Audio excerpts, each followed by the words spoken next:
Digital યુગના મહત્વના data અને માહિતીની ચોરી. સર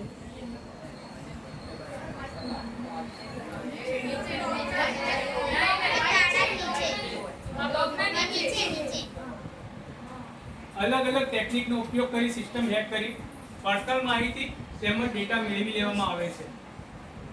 વાયરસના હુમલા. વાયરસ તો પ્રોગ્રામ સિસ્ટમ અને મહત્વપૂર્ણ ડેટાને નુકસાન પહોંચાડે છે.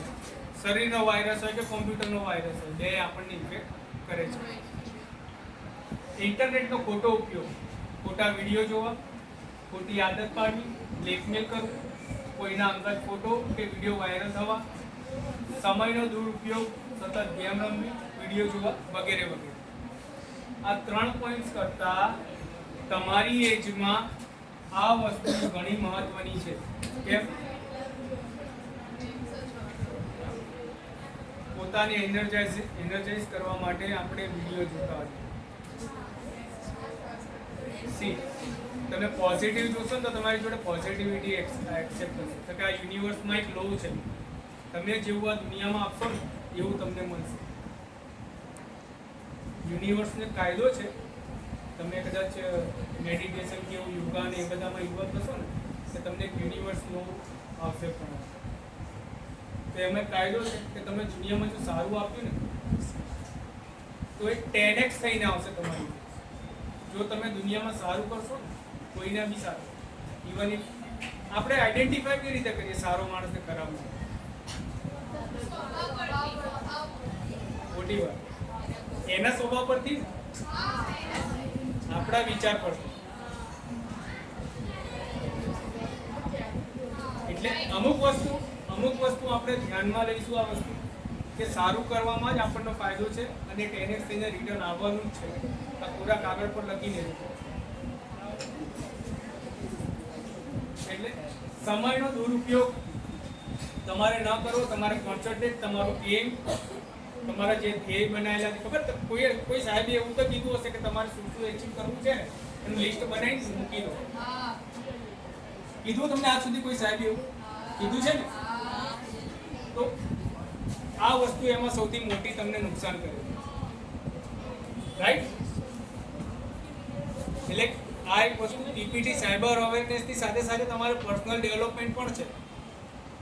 સી કારણ કે કોઈ હું ક્વોલિફાઈડ ટીચર નથી કે કોઈ એ નથી, પણ મારા જે એક્સપિરિયન્સ છે ને જ્યાં લોકો ફસાયેલા છે એની માહિતી તમને પ્રોવાઈડ કરી રહ્યો છું, જેથી કરીને તમે ક્યારેક ભવિષ્યમાં ભૂલ ન કરો.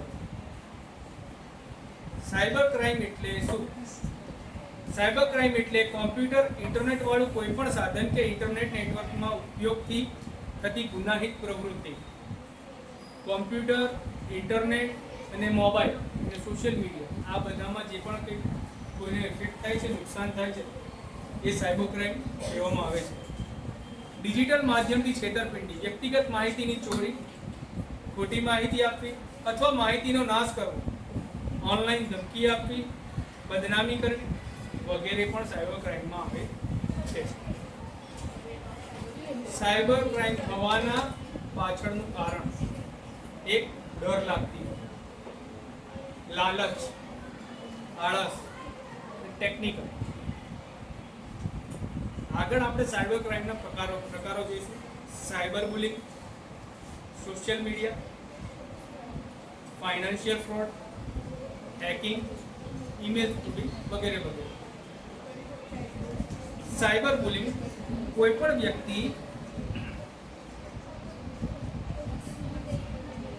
પણ વ્યક્તિને માનસિક રીતે પરેશાન કરવો, જેમ કે જાતીય શોષણ, ધમકી આપવી કે ખોટી રીતે છબી ખરાબ કરવાનો પ્રયાસ કરવો, એ પણ એક ગુનાહિત પ્રવૃત્તિ હેઠળ સાયબર ક્રાઇમમાં આવે છે.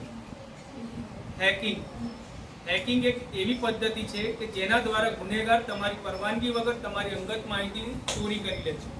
એટલે મકાન તમારું રહેવા બીજે એને જ હેકિંગ કહેવાય ને. કારણ કે ડેટા તમે બનાવો, તમે આટલી મહેનત કરી અને કોઈ બીજું. Social media fraud. આજકાલના લોકો સોશિયલ મીડિયાનો ઉપયોગ મનોરંજન માટે, ગપસપ કરવા માટે, તો કોઈ નવા મિત્રો બનાવવા માટે થાય છે. તમારે કદાચ ફેસબુક પ્રોફાઇલ કોઈ બનાવેલી હશે, ફિલ્ટર પર બનાવેલી હશે. જે પણ ના પાડે છે ને, એટલે એક્ઝેક્ટ હું તમને કહું છું કે બનાવતી વખતે એવા ફ્રેન્ડનું રિક્વેસ્ટ તમે લિસ્ટ બનાવજો ખરેખર તમારા જીવનમાં જરૂરી હોય. આજે ઘરે જઈને તમારું ફ્રેન્ડ રિક્વેસ્ટ લિસ્ટ ચેક કરજો કે ત્યાં કોઈ નકામું તો નથી કે જે આપણને ડિસ્ટ્રેક્ટ કરી રહ્યું છે.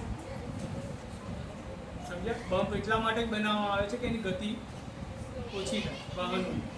રસ્તા પર બમ્પ જોયો તો તમને કંટાળો આવે કે યાર આ શું કામ બનાવે, તમને ખબર નથી એ બમ્પ બનાવવા પાછળનું કારણ શું છે. કોઈની પણ ગતિ હોય ને એને સ્લો કરવા માટે, એટલે આપણા જીવનની લાઈફમાં પણ આવા બમ્પ ઘણા બધા છે. એ બમ્પને આપણે હટાવવાની જરૂર નથી, એ બમ્પને સમજવાની જરૂર છે કે શું કારણ છે તે.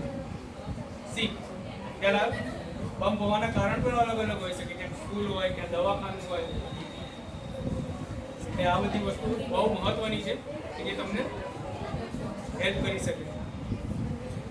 સોશિયલ મીડિયાનો ઉપયોગ મનોરંજન માટે, ગપસપ કરવા માટે, તો કોઈ નવા મિત્રો